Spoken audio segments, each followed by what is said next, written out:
сте Вивиан, сестра на Марио. Кажете ни защо организирате този протест?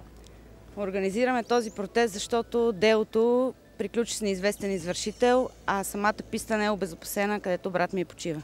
Нашата борба е писта да бъде обезопасена, защото точно на завоя няма нито предпазна мрежа, нито колчета, нито нищо. Ако има мрежа, може би нямаше да излети в гората и в дърветата. Няма извършител и няма виновни. Доста добър скиор. Ние караме от 6-7 годишни. Нали, щом кара по меч чао, който е запознат, само е за напред, нали, пистата.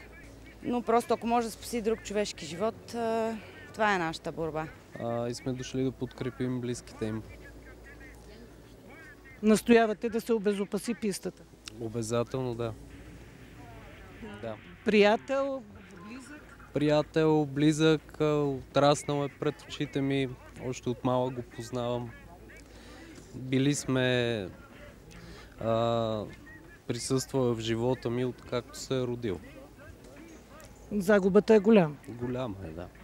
Защо се включвате?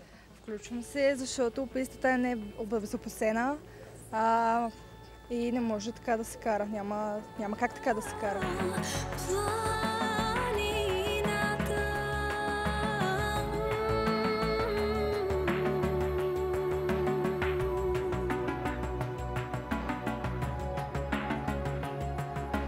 Че